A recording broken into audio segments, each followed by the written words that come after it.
History in solving unemployment in the United States. The U.S. unemployment rate has been a growing problem for many years. People are losing their jobs, and this in turn causes them to become unable to better provide for themselves and their families. They cannot provide for housing and even food. Why are people losing their jobs? And why are the jobs disappearing in various states? The economy and taxes play a big role in jobs being cut all around the country, and there are many jobs being taken by illegal immigrants, all of whom borrow the identity of others to receive a job. If it is not solved, the rate will continue to rise, and even more people will be without employment and run the risk of being forced to rely on others. Over the course of many years, the economy has changed in drastic ways, going from good to bad and then back to good. It has been a roller coaster of sorts, and so has the unemployment rate. The rate is dependent on people being able to make purchases of products or services. If there is high demand, there will be more need for workers to meet that demand. One person's spending is another's income, the fountain from which savings flow. Another factor in the unemployment rate is the number of illegal immigrants, which is somewhere between 12 and 20 million people. Sadly, in today's society, there are many citizens who are denied for work, unknowingly because their Social Security number is already being used somewhere else. On top of this, the economy suffers because of illegal employees. The money that these illegal employees are earning are not being used in the United States. Illegally employed aliens send billions of dollars annually to their home countries, rather than spending it in the United States and helping stimulate the American economy. In October 2008 alone, $2.4 billion was transferred to Mexico. It's easy to see why this happens, as you can get 12.05 pesos per US dollar. Just think, how better off would our economy and unemployment rate be if this money was being spent in our own country? The government needs to cut taxes and reduce the spending.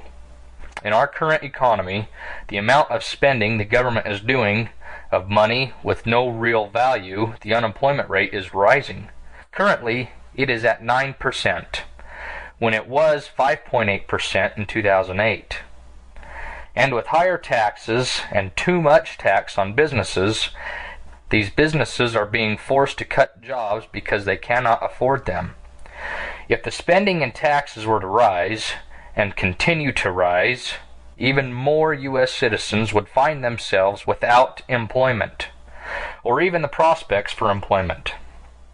In recent years, we have lost many jobs due to companies moving overseas, and this is because of the labor unions that have created unrealistic and uncompetitive costs for American manufacturing.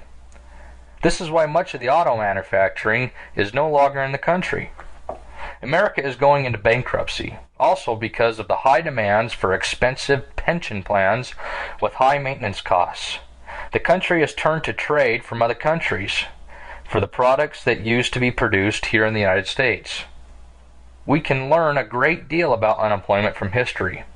The Great Depression, for example, was a huge downfall for the economy. After the stock market crashed in 1929, the employment rate went from being a normal 5.5% to 25% by the end of 1931. By the time President Franklin Delano Roosevelt was elected the following year, unemployment had risen to 35%. For a few years after this program started, of spending borrowed money, the rate decreased because there was a number of government jobs created. This spending program, however, caused the Depression to last for 11 years.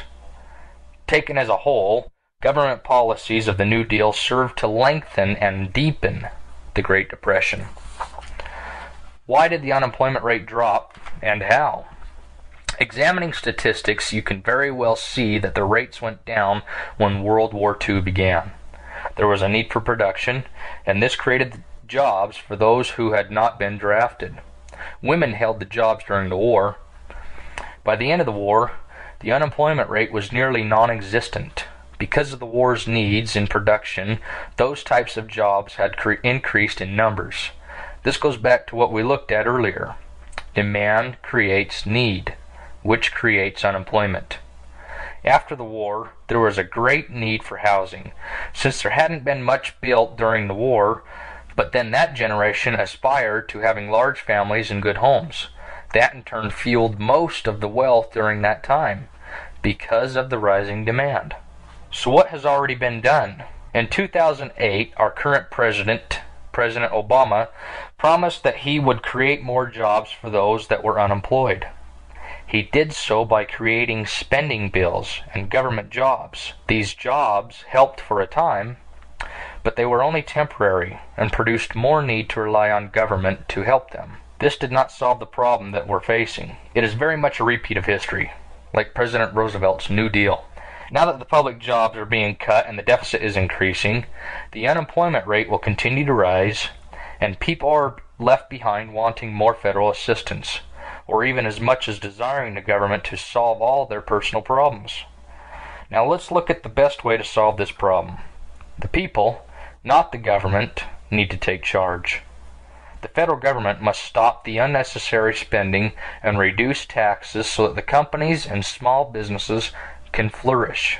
The extension of unemployment benefits is a problem in the way it is being done. There is no incentive to work for a wage less than what one was previously paid. The laws of economics tell us that wages will fall during times of high unemployment because there are more people competing for the jobs available. When the government is paying more to not work, people won't. I too feel for people when they have lost their jobs. However, I would allow the extensions, but they would be on a schedule that reduces benefits every 10 weeks. The reduction of benefits would be the incentive to go back to work at the reduced wage, while being the safety net that allows for some expenses to be met. The other assistance programs that are available to people need to be given a similar overhaul. No beneficiary of public assistance should have their benefits increased while receiving them.